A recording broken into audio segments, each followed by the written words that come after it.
รพุทธอทาลุตยะตกสวาหาย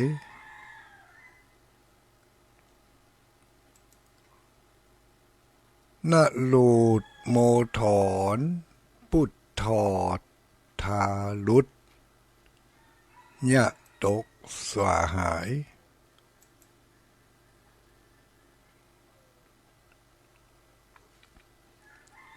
ขอความนอบน้อมแด่องค์สมเด็จพระสัมมาสัมพุทธเจ้าขอน้อมอภิวาทแด่พระสัทธรรมเจ้าขอน้อมนมัสการแด่พระอริยสังฆเจ้าขอถวายความเคารพมาอย่างท่านพระคุณเจ้าท่านเจ้าคณะพระสังฆาธิการท่านครูบาอาจารย์พระสงฆ์องค์สังฆเจ้าทุกรูปทุกตนทุกองค์เจริญสุขเจริญพรสวัสดียามเจ้าอารุณสวัสดิ์ญาติโยมพุทธบริษัททั้งหลายทุกหมู่ทุกเหล่าทุกเพศทุกวัยที่เปิดเครื่องรับฟังอยู่ในเวลานี้บางท่านบางคนก็ตื่นมากระวีกระวาดทำงานทำการภารกิจตามภาระหน้าที่ของภัยของมันบางคนก็ทำภาระหน้าที่เป็นเปื้อนกับหมอนอยู่ยังบ่ลุกมาเตืองมซามเปิดวิทยุ6 โมงแล้ว6 โมงแล้ววันนี้เป็นวันพฤหัสบดีวันพฤหัสบดีวันที่23เนาะวันที่23ละของเดือนตุลาคมออกพรรษามาก็หลายมื้อหลายวันเดือนใหม่ก็ย่างเข้ามาเดือนเก่าเดือนตุลาเดือน10ตามปฏิทินได้10 เดือนละเดือนเมืองเฮาก็เป็นเดือนที่2แล้วเด้อบัดเดี๋ยวนี้เดือนที่2ละเรียกว่าเดือนยี่เดือนยี่ออกกี่ค่ำ2 ค่ำเนาะเดือนยี่ออก2 ค่ำแล้วนะเนอวันนี้วันเดือนยี่ออก2 ค่ำ2 ค่ำนี้ตรงกับวันนี้เป็นวันพฤหัสบดีวันพฤหัสบดีเดือนยี่ออก2 ค่ำช่วงฤดูนี้ก็เป็นฤดูการทำบุญ กาละบุญกาละทาน กาละบุญกาละบุญนี่ไม่ใช่ยาเนอะเป็นการฤดูการของการทำบุญประเภทหนึ่งที่เฮาฮู้จักกันมาได้ทำกันมาทุกปี เขาก็ดีอกดีใจเนาะพากันดีอกดีใจเขาได้ทำบุญมาทุกปีทำบุญตามกาลทานก็คือทำบุญตามกาลตามเวลาก็ยังดีใจอยู่ปีนี้ยัง ยังมาแอนไปกับเจ้าหมูเถอะเจ้าหมูเขาก็มีหลายคนแล้วลูกปีแล้วหันกันลาดปีนี้พอหน้าให้แซบมีแต่กรรมกึดตึงหาแล้วก็อะไรหากันที่เคยได้กินได้ทานที่เคยได้ไปเอวไปแสวงบุญด้วยกันก็ดีเคยได้ร่วมกิจกรรมงานต่างๆในทางที่ดีมีประโยชน์ปีแล้วก็ยังไปทำบุญด้วยกันที่หันที่นี่มาถึงปีนี้งานกฐินหายแซบบ่ได้ไปด้วยกันสักกรรมหายไปไหนปุ่นปิกบ้านเก่าปุ่นยังกะหมู่เฮายังงมซ้ำอยู่ตื่นพ่องบ่ตื่นพ่อง บางทีก็ตื่นมาก็ได้ยุบได้กำได้คว้าเอาอันนั่นอันนี้มาเป็นเครื่องประคับประคองการดำเนินชีวิตได้รับความสุขความสบายม่วนอกม่วนใจโอกาสดีๆก็ยังมาถึงเฮาอยู่มีการทำบุญสุนทานหยาดน้ำอุทิศพัมไปหาญาติโกโหติกาพ่องทำบุญให้ส่วนตัวพ่อง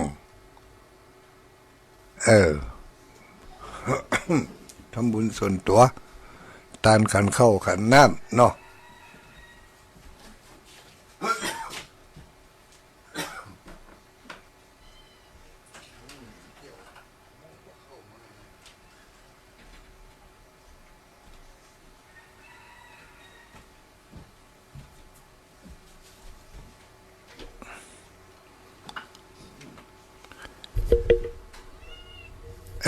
ขออภัย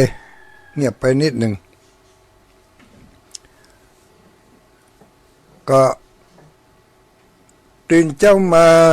ล้างนาด้วยน้ำใสล้างจิตล้างใจ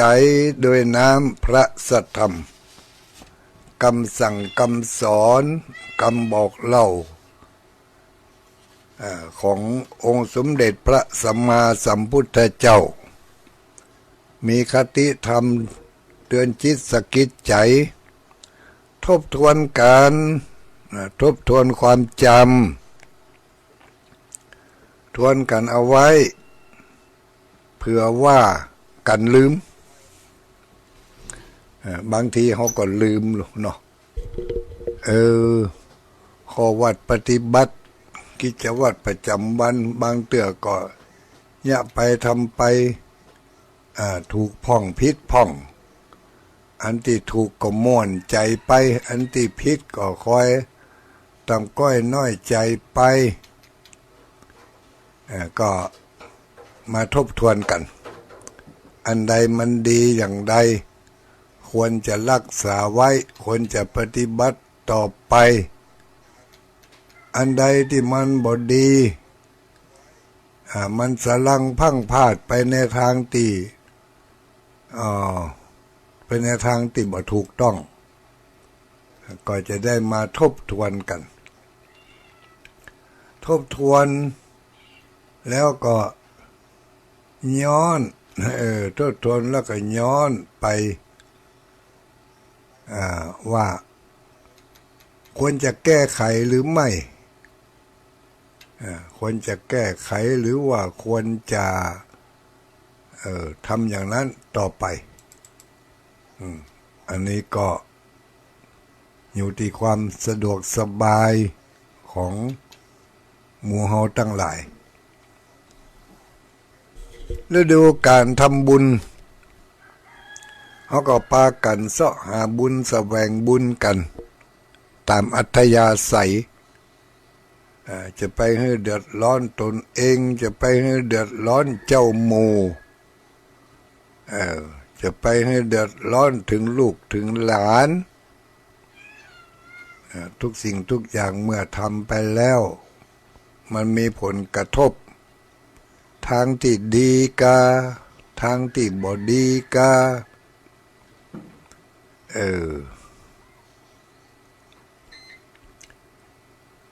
ถ้าผลกระทบในทางที่ดี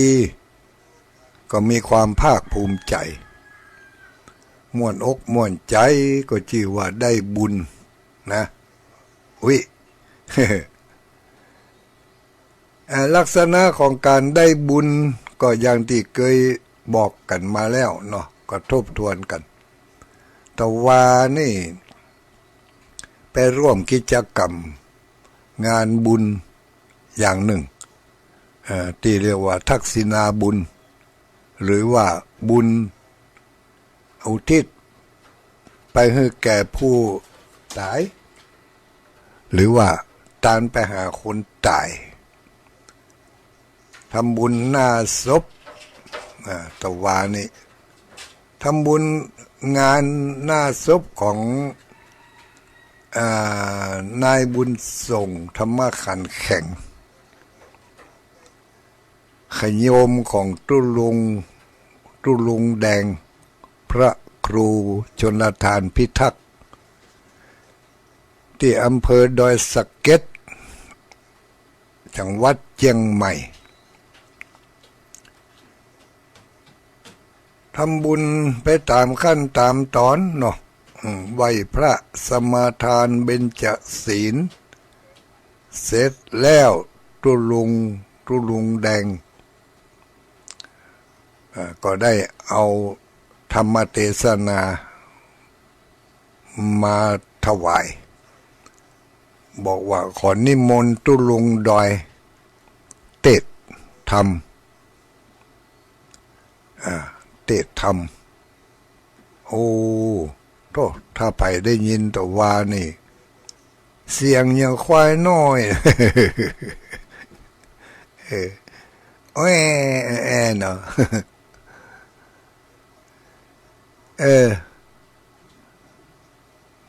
มัน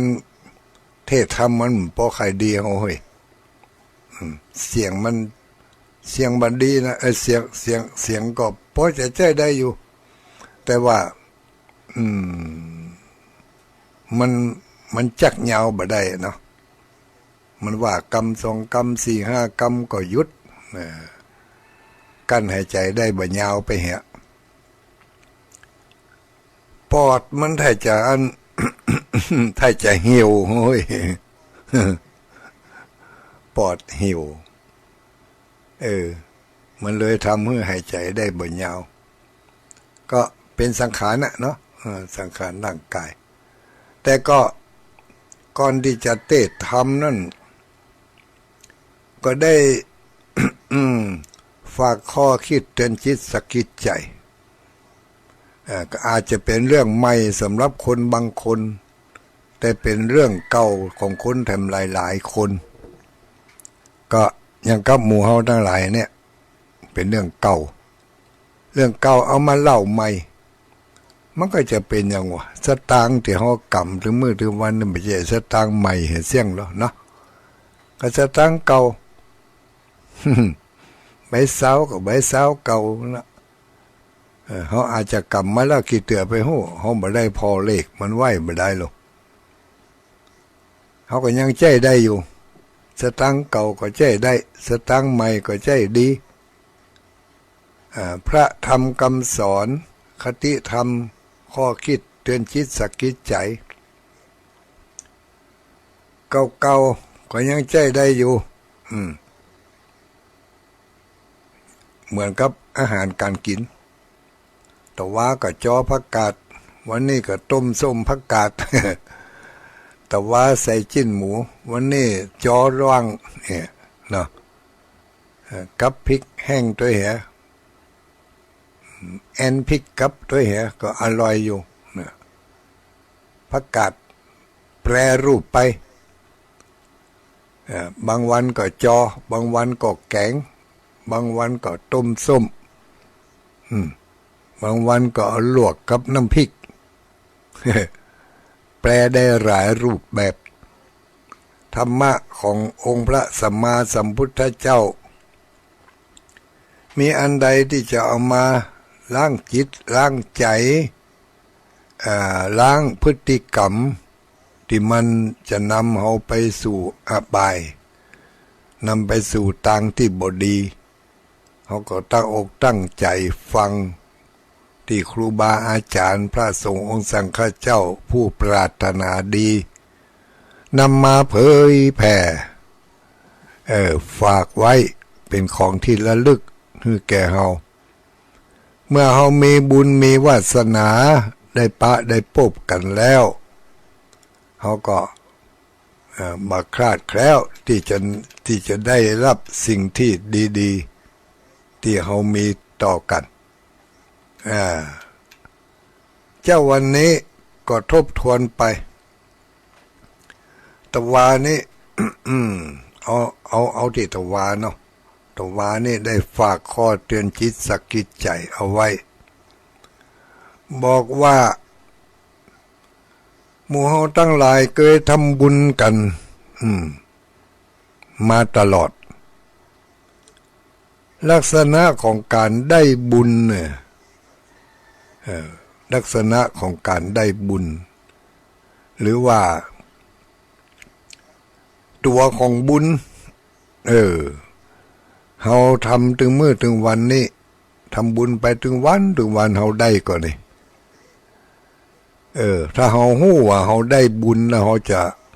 มันจะม่วนนะ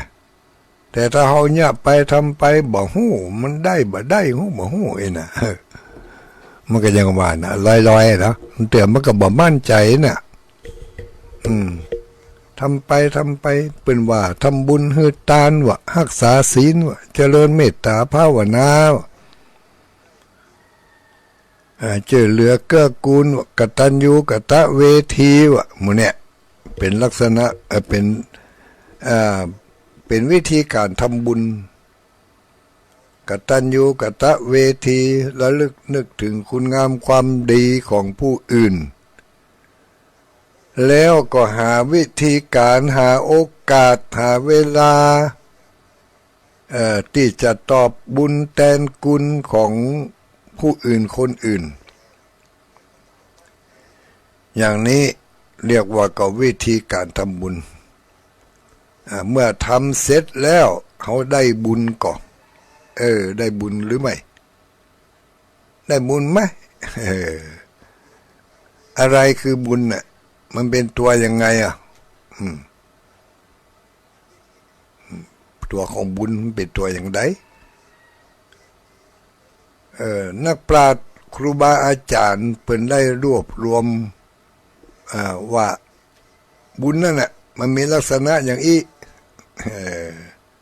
มันมีลักษณะอย่างอีเนอะ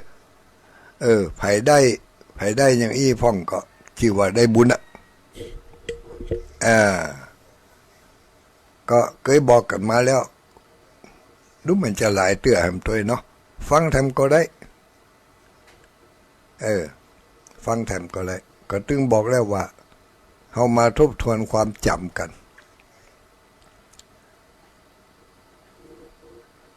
ตัวของบุญหรือว่าลักษณะของบุญที่เฮาจะพึงได้มันมีลักษณะอาการอย่างอีนี่อุ้ย อย่างใด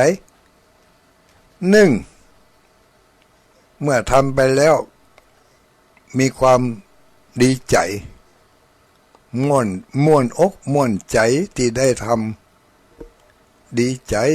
ปราบปลื้มเกิดความปิติยินดีถ้าใครทำบุญแล้วทำคุณงามความดีแล้ว ทำปุ๊บได้ปั๊บเลยบ่ต้องเป็นรอบ่ต้องไปขอใบอนุโมทนา ไม่ต้องมีใครมารับรองนะข้อที่หนึ่งนี่นะฮู้ข่าวว่าเปิ้นทำบุญกันที่หันที่นี่ฮู้ข่าวว่าเปิ้นทำคุณงามความดีกันที่หันที่นี่ไปเลยหรือว่าทำไปเลยจะร่วมไปก็ได้จะทำก็ได้ไปร่วมกิจกรรมกับเปิ้นนี่โอ้หันเปิ้นอยู่ด้วยกันตะยุ่มไปเพลวัดเพลวาเตรียมเนื้อเตรียมตัวเตรียมสถานที่จะต้อนรับงานกฐิน ฮู้แล้ววัดไกลบ้านเฮา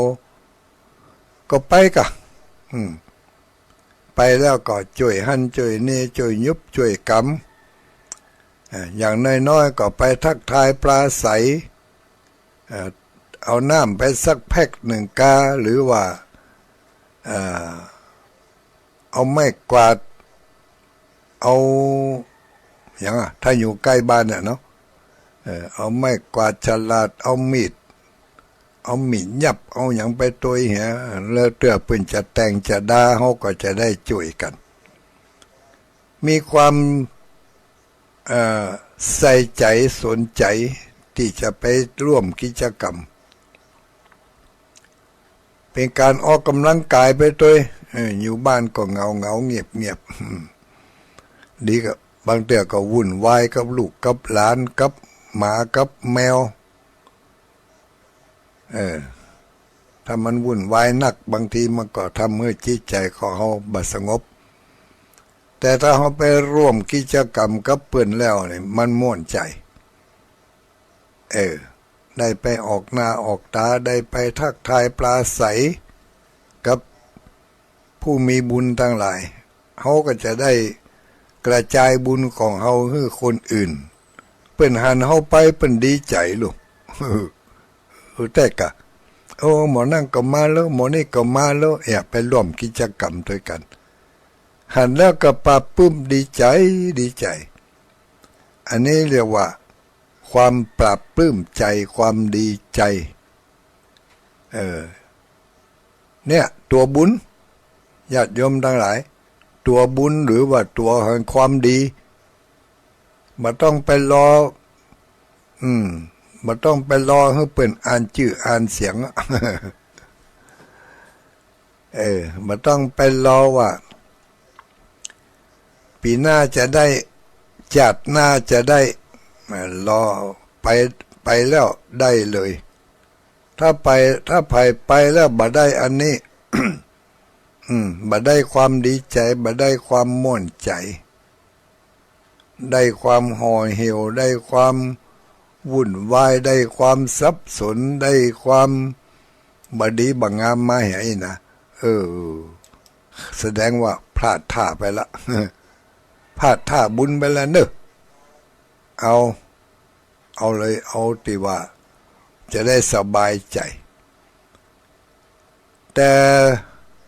ความม่วนใจในที่นี้ต้องแยกออกเนอะต้องแยกออกหน่อยความม่วนใจในฝ่ายกิเลสตัณหาประกอบไปด้วยกามคุณทั้งห้าอันนี้ก็เป็นโลกียะวิสัยหรือว่าเป็นโลกียะสุขมันมีสองอย่างโลกียะสุขกับโลกุตละสุขโลกุตละนี่ไก่ไปกะหาบ่ไก่เนาะก็หมายความว่าความสุขความม่วนใจความอุ่นใจในทางที่ดีที่ประกอบไปด้วยปัญญามีศีลมีธรรมเป็นต้นเหตุอันนั้นเป็นความม่วนใจที่เป็นลักษณะของความมีของคนได้บุญแต่ถ้าความม่วนใจที่เกิดจากการฟ้อนการรำการเต้นการสนุกสนานอันนั้นก็เป็นความม่วนใจในฝ่ายโลกียะ อันนี้บ่ยั่งยืนเนอะเพราะจะใดเพราะมันแฝงไปด้วยถ้าจะว่าไปมันแฝงไปด้วยความบ่ยั่งยืนเนาะมันเปลี่ยนแปลงได้มันเปลี่ยนแปลงได้เต้นไปลำไปฟ้อนไปตามโลกียวิสัยที่เขาจังหันในงานต่างๆนะเปิดมีการแห่โคตมโคตานก็มีการฟ้อนการลำกันด้วยความปิติยินดีอันนั้นก็เป็นโลกียวิสัยเต้นลำกัน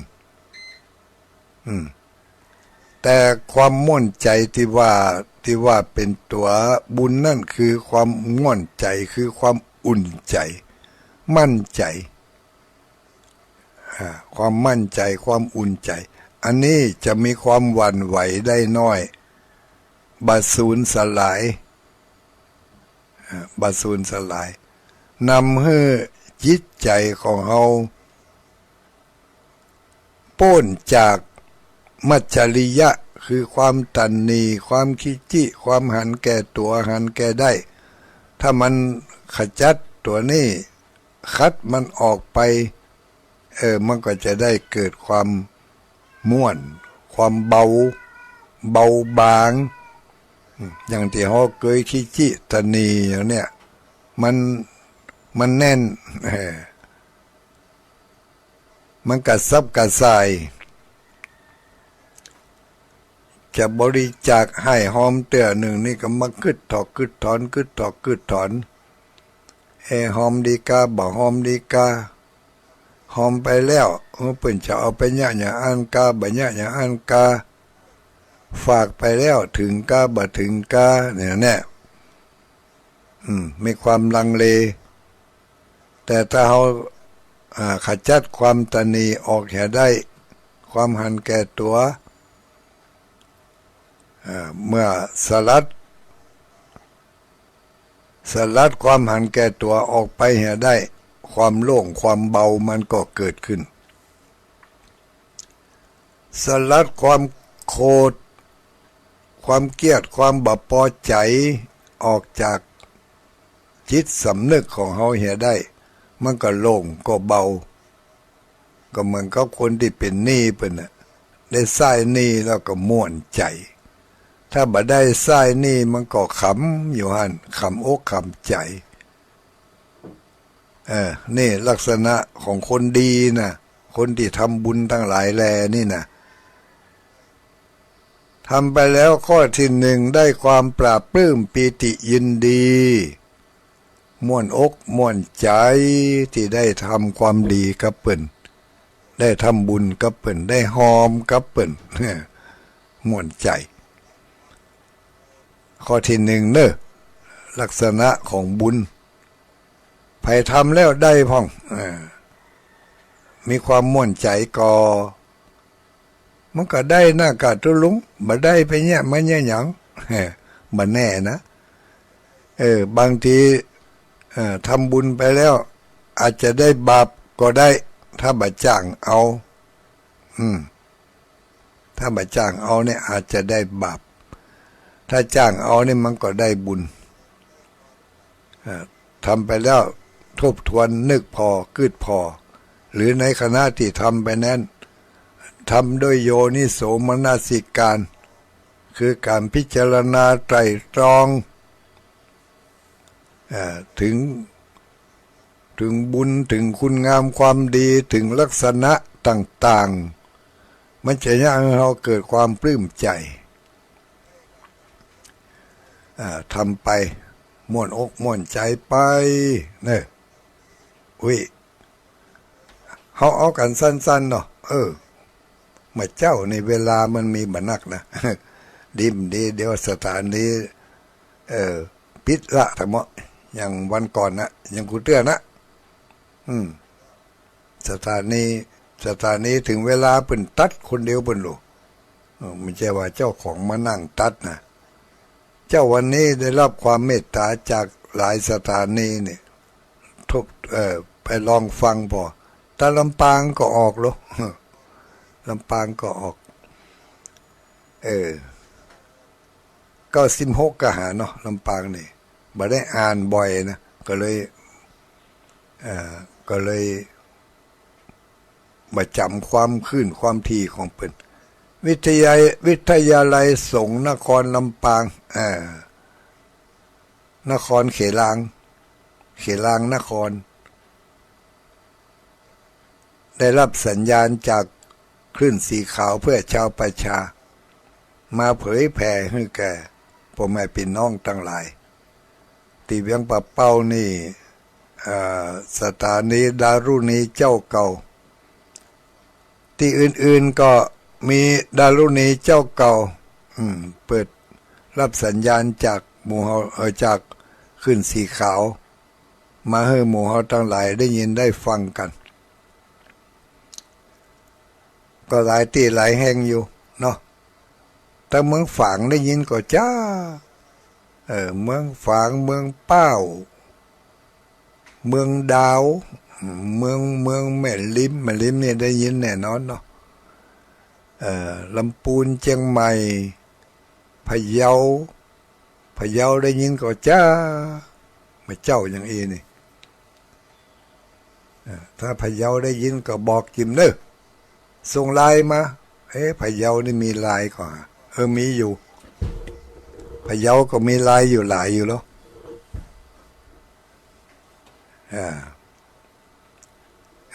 มาฟังกันต่อไปมันหลายข้อเนี่ยญาติโยมทั้งหลายไผได้ข้อใดข้อหนึ่งหรือว่าจะได้ถึงหมดนั่นก็ได้บางทีเฮาได้แต่เฮาบ่รู้สึกตัวว่าได้เนาะยังมีความปรับปลื้มปิติยินดีเนี่ยในคณะที่เฮาร่วมกิจกรรมกับเปิ้นในคณะที่เฮาได้บริจาคให้หอมไปก็ดีในคณะที่เฮาไหว้พระสวดมนต์ก็ดีเนี่ยเฮาก็มีความปลื้มปิติยินดีอยู่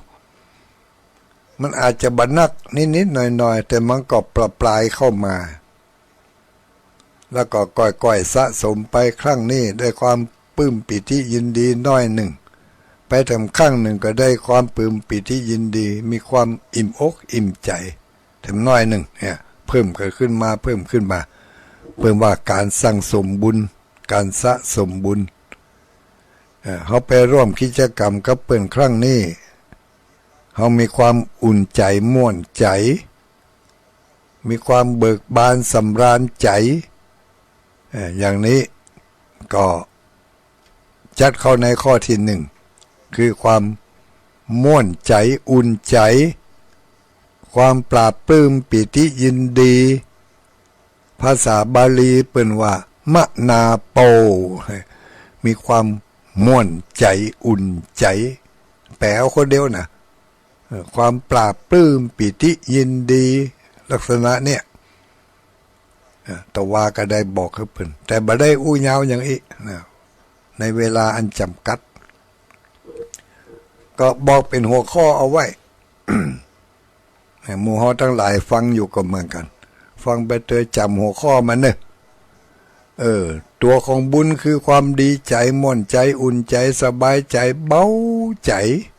ปราบปลื้มปิติยินดีอันนี้เป็นข้อที่หนึ่งถ้าใครทำแล้วได้อย่างอีกก็ชื่อว่าได้บุญข้อที่สองผู้ที่ทำบุญผู้ที่ทำคุณงามความดีย่อมเป็นที่สรรเสริญเป็นที่ยินดีของคนทั้งหลายเปิ้นได้ฮู้ได้หันนะเปิ้นก็มีความยินดีปิติยินดีมีการกล่าวถึงถึงถามหาอย่างเฮาเคยไปทำบุญทำทานกับเปิ้นเคยไปร่วมกิจกรรมงานอย่างต่างๆของแต่ละคนแต่ละตีแต่ละงานเนี่ยเมื่อเขาได้เข้าไปในที่หันแล้วคนที่หันก็มีความปรับปลื้มปิติยินดีเปิ้นก็ได้บุญของเปิ้นแล้วก็เขาก็เป็นต้นเหตุที่ทำให้เปิ้นได้บุญมันก็มาโลเนี่ยแต่ถ้าเขาบ่ได้ไปเขาเคยได้ทำอยู่แล้ว งานนี่มันหายไปไหนฮะยังมาหันมันกำลังติดงานติดการอากะก็มีคนถึงกล่าวถึงเขาเคยได้ทำเขาเคยได้ไปเคยได้ร่วมกันมีคนกล่าวถึงถึงมีคนกึดตึงหาย่าเฮานี่เป็นคนเด่นขึ้นมาคนหนึ่งเกิดจากการที่เคยทำร่วมกันมาเคยกิจกรรมอันเดียวกันแต่ถ้าเฮาขาดไปเห็นแล้วก็มีคนถามหาการที่มีคนถามหามีคนถึงมีคนกึดตึงหามีคนหันแล้วเกิดความปิติยินดียิ้มแย้มแจ่มใสทักทายต้อนรับอย่างนี้เป็นเลยว่าเป็นคนมีเกียรติมีเกียรติมีชื่อมีเสียงเขาจะหันในงานต่างๆเวลา โฆษกเป็นจะประกาศขอต้อนรับท่านผู้มีเกียรติทั้งหลาย ขอเชิญท่านผู้มีเกียรตินั่งลงขอเชิญท่านผู้มีเกียรติประนมมือขอเชิญท่านผู้มีเกียรติไหว้พระขอเชิญท่านผู้มีเกียรติท่านนี้วางผ้าปังสุกุล ขอเชิญท่านผู้มีเกียรติได้ประเคนของพระเนี่ยก็แสดงว่าเขาเป็นผู้มีเกียรติเขาไปร่วมงานก็เป็นเขาเป็นผู้มีเกียรติแล้วเขาก็ได้เกียรติยศนะเกียรติชื่อเสียงเกียรติเป็นถึงกึดตึงหา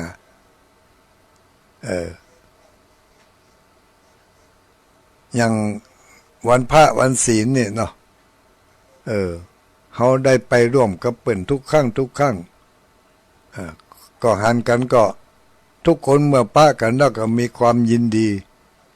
อนุโมทนาบุญบ่ต้องกล่าวถึงว่าสาธุได้บุญเน้อบ่ต้องว่าละมันถึงได้คนเดียวมันเขาหันเขาแล้วเขาก็ดีใจวันศีลแล้วเขาก็มาวันศีลนี่เขาก็มาอยู่ถ้าหายไปแล้วก็ มันหายไปไหนฮะหมอนั่นยังหมอมาหมอนี่ยังบอกมาเนี่ยขาดเฮาไปแล้วก็ที่จะเป็นต้นเหตุให้เปิ่นได้กึดตึงหามันหายไปเป็นต้นเหตุให้เปิ่นกึดตึงหามีเป็นคนมีเกียรติมีชื่อมีเสียงคำว่ามีเกียรตินี่ไม่ได้หมายถึงว่าต้องมีฐานะแต่งตัวดี มีเงินมีทองมีนั่งรถกันหรูๆไม่ใช่ถึงขนาดนั้น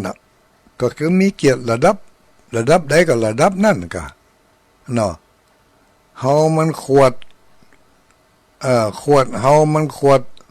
250มิลลิลิตรเขาจะไปแข่งกับขวดเป็น600มิลลิลิตรได้ยังไงเนาะขวด600มันก็หนักกว่าขวด200ขวด200ขวด600มันก็ยังน้อยกว่าขวดปันเฮาอยู่ในระดับขวดไหนก็อยู่ในกลุ่มเดียวกันนั่นก็เขามีเกียรติระดับนี้หมกอีเขาก็ปลื้มใจดีใจมีคนกึดเตือนหาเขาเหรอเนี่ยอยากให้เขาได้บุญข้อที่หนึ่งได้ความอุ่นใจม่วนใจไปแล้วเนาะข้อที่สองได้รับเกียรติก็คือเป็นผู้มีเกียรติมีคนถามหามีคนกึดตึงหายังมีคนที่อยากจะปะหน้าปะตาอยากจะพบหาอยากจะคบค้าสมาคมตัวอยากจะร่วมกิจกรรมตัวเขาก็เป็นคนที่มีเกียรติคนหนึ่งลูกนี่อันนี้เรียกว่าข้อที่สองเนี่ยเขาได้ละไปขยายความเอาคนเดียวเนอะอธิบายได้บนนักเขาได้มานักบรรลัยเพราะว่าศึกษาน้อยเห็นน้อยหู้น้อยเพราะ ราะฉะนั้นก็ขยายความได้น้อยยกข้อเปรียบเทียบได้น้อยจำได้ก้าหัวข้อมันก็เอามาบอกกันตัวของบุญก็คือหนึ่งความดีใจม่วนใจอุ่นใจปลาบปลื้มปิติยินดีอันนี้ตัวของบุญตัวของความดีอ่ะไผว่าทำดีแล้วบ่ได้ดีเถียงเลยข้าได้ ตัวของความดีหรือว่าตัวของบุญข้อที่สองก็คือ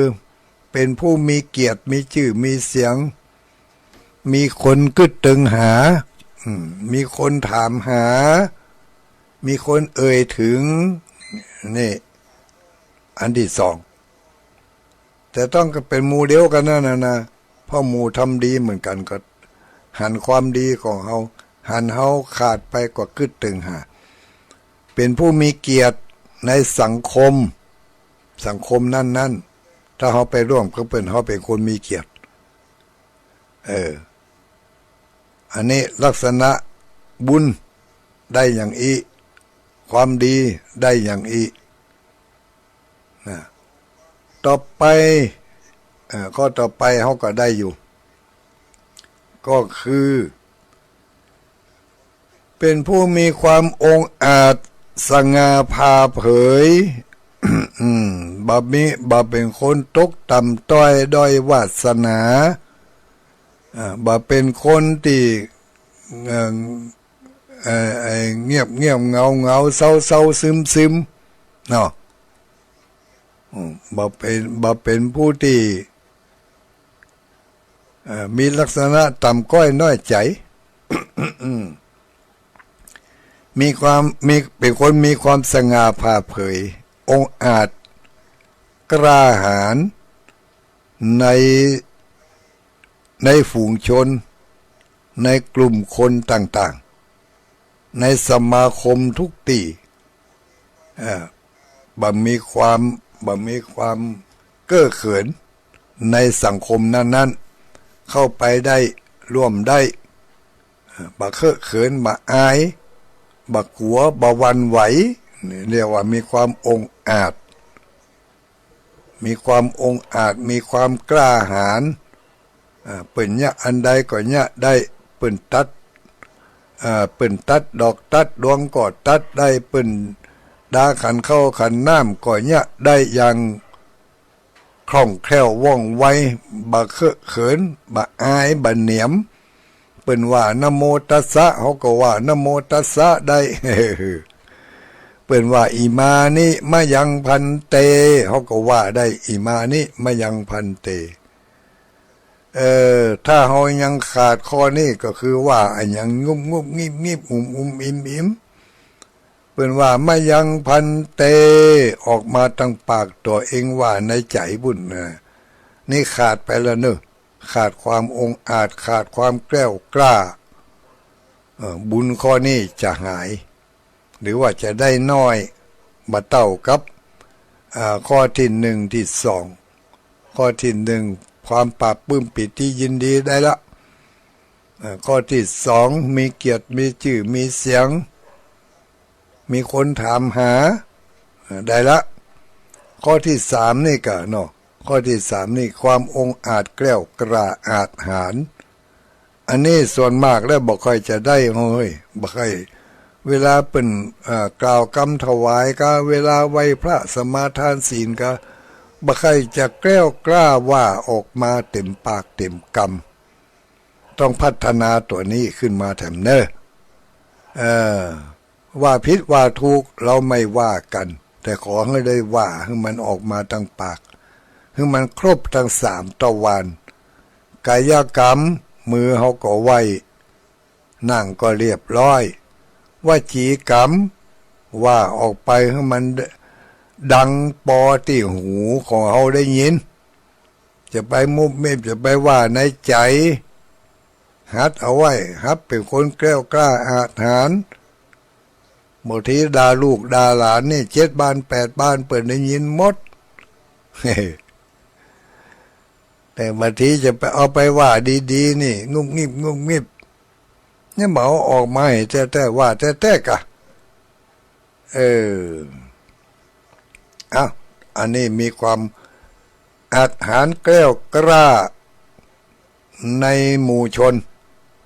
ในกลุ่มในเจ้าหมู่ที่เขาได้ไปร่วมกิจกรรมกับเปิ้น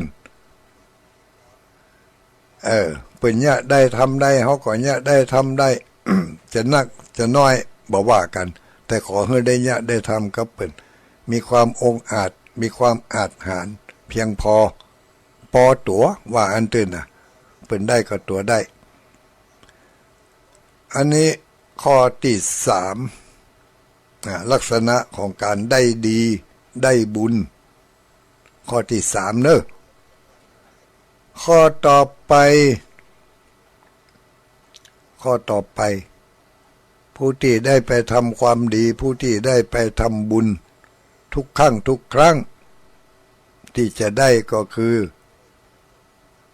เป็นที่ฮักที่พอใจที่ยินดีปรีดาของคนและเทวดาทั้งหลาย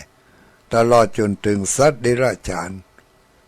ตลอดจนถึงผู้ที่อยู่ในภพในภูมิต่าง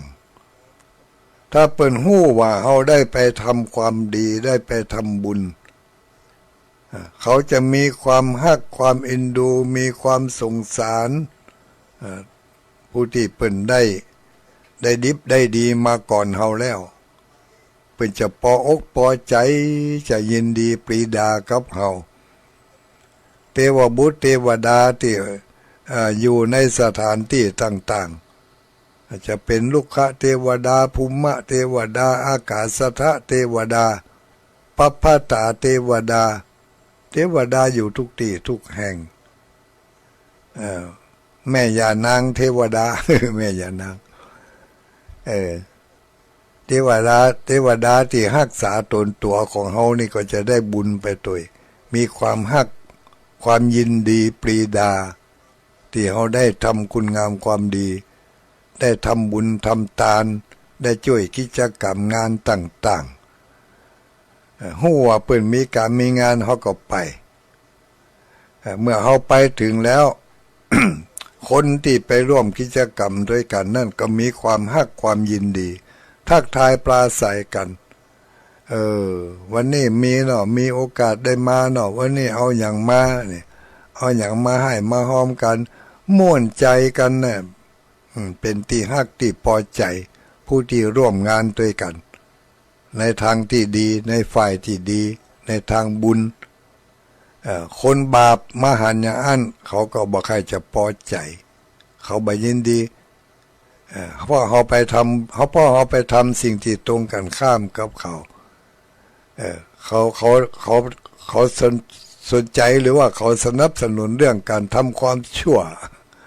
แต่เขาไปสนับสนุนเรื่องของการทำความดีอย่างนี้มันก็ตรงกันข้ามกันเนาะเอา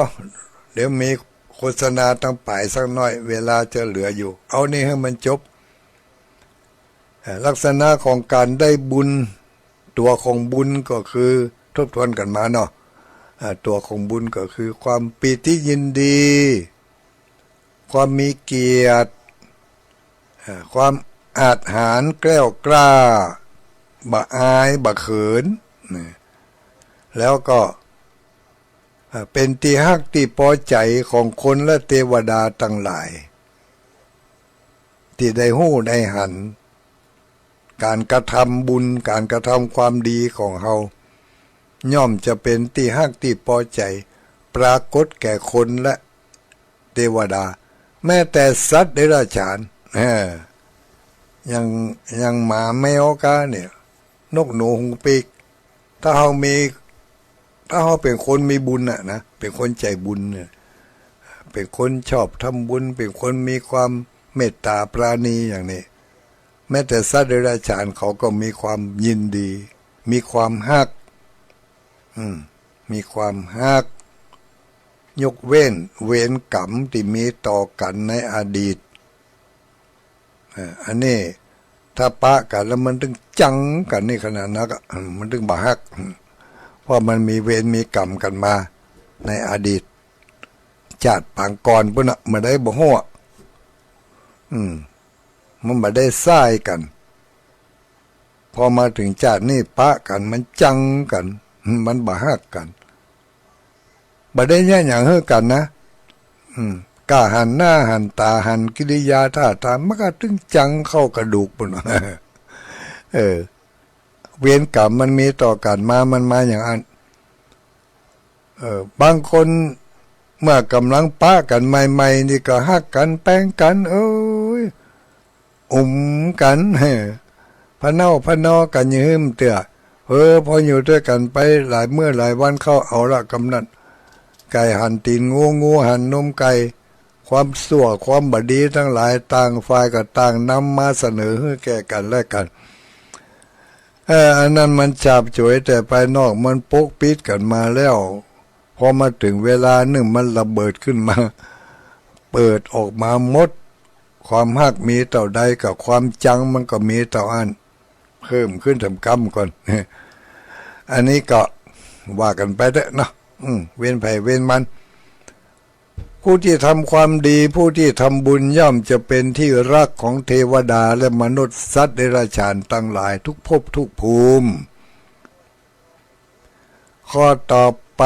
ผู้ที่ทำคุณงามความดีทั้งหลาย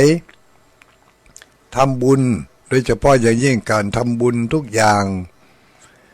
บุญเหล่านั้นความดีเหล่านั้นเป็นที่จั่งที่เปิ่งเป็นเหตุที่ทำให้เรานึกถึงความดีความงามต่างๆเป็นที่อุ่นใจเวลาใกล้จะตายมานึกถึงคุณงามความดีต่างๆเหล่านั้นนึกถึงศีลนึกถึงทานนึกถึงความคุณงามความดีที่ทำให้เราปลื้มใจดีใจเราเป็นคนมีเกียรติมีชื่อเขาเป็นคนเป็นที่สนใจของคนทั้งหลายเหล่านี้เป็นที่ฮักของคนและเทวดามีความองอาจมีความอาจหาญแกล้วกล้าสามารถแสดงออกเมื่อใกล้จะตายมานึกถึงสิ่งเหล่านี้แล้วเกิดความมั่นใจบะลงหลงตายเป็นเรียกว่าบะลงตายจะตายไปแล้วใกล้จะตายมานึกถึงคุณงามความดีนึกถึงบุญถึงกุศลต่างๆมันทำให้เกิดความมั่นใจอุ่นใจม่วนใจแล้วก็เป็นสรณะเป็นที่เปิ้งได้เป็นเรียกว่าอสัมมุลโหกาลังกโลติเวลาใกล้จะตายบะล่งหลงบ่มีสติล่งหลงคลั่งไคล้ไปในทางอื่นข้อที่5เนาะข้อที่6สุดท้ายเมื่อไปทำบุญแล้วทำบ่อยๆทำแล้วเกิดความเกิดการได้บุญได้ความอิ่มใจได้ความได้ความอิ่มใจได้เป็นคนมีเกียรติแล้วก็ได้ความมั่นใจมีความแกล้วกล้าอาจหาญแล้วก็ได้ความฮักความเอ็นดูความคิดถึงหาจากเจ้าหมู่เจ้าจุมตลอดจนถึงเทวบุตรเทวดามีความพอใจยินดีกับเขาก็มีความมั่นใจอย่างนี้เขาได้บุญแน่นอนเวลาใกล้จะตายก็มาคิดถึงบุญถึงกุศลของเขาที่ได้ทำเอาไว้ย่อมจะไปสู่สุขติเป็นที่หวังสุขติเป็นเป้าหมายของการที่จะไปจุติที่จะไปเกิดในโลกหน้าภพหน้าชาติหน้าจะต้องได้ไปเกิดในที่ดีที่ดีเหล่านั้นมีมนุษย์สมบัติมีสวรรค์สมบัติเป็นที่ไปอย่างแน่นอนเป็นจุดหมายปลายทางของคนที่ทำคุณงามความดีเป็นจะได้พองนี่ฟังมานี่ตั้งแต่ต้นถึงปลายนี่ ก็ได้นะกันเนาะได้ทบทวนเรื่องเก่าๆที่เคยได้ฟังมาก็เอาสิ่งเหล่านี้แหละไปเป็นน้ำใสล้างหน้า เอาไปเป็นน้ำทำล้างใจล้างสิ่งสกปรกล้างสิ่งที่มันสงสัยล้างสิ่งที่มันขุ่นมัวให้ออกไปแล้วก็เอาความปราบปลื้มปิติยินดีเอาความม่วนอกม่วนใจเข้ามาแทนตีก็ได้บุญจากการฟังเวลาเหลือนิดหน่อยญาติโยมทั้งหลายเขาก็บ่ารับสายกันเนาะจะขอทักทายทางไลน์ที่เพิ่นส่งมานี่มีแม่ที่เพิ่นส่งมานี่บางพ่องก็ส่งสตางค์มาตัวเนี่ยไผพวกนี้ป้าสีดาคนงามอันนี้ที่ไผฝากสตางค์หอมกะถินเนาะมาก็หลายผู้หลายคนอยู่เนี่ยบางคนอาจจะตาขาดตกหล่นไปบ่ได้อ่านก็ขอสุมาอภัยเนอะนี่เฉพาะหมู่ที่เป็นส่งมาทางไลน์แล้วก็ฝากโอนมาก็มีงานกฐินระยะนี้เป็นระยะฤดูของกฐินที่วัดม่อนจอมพอกที่วัดติดตุลุงดอยอยู่นี่ก็ทีแรกก็บอกว่า จะบ่มีกฐินที่ไหนแต่พอดีว่ามีญาติโยมเปิ้นมาเสาะตอดกฐินเสาะทำบุญไปถามหลายที่หลายแห่งแต่ละวัดเปิ้นก็มีหมดมาถามวัดตุลุงนี่มีก็บ่มีตื้อก็เพิ่นก็ถ้าจะอ้างก็จะจวนกับญาติพี่น้องเจ้าหมู่เจ้าจุมจะมาทอดถวายเนอะในวันที่27เวลาวันที่27วันผูกวันฮือนี่นะวันนี้วันที่23แล้วนี่เนาะ24 25 26 27วันจันทร์นี่ก็วันนี้วันพัดแล้วนี่วันจันทร์หน้านี่เนอะ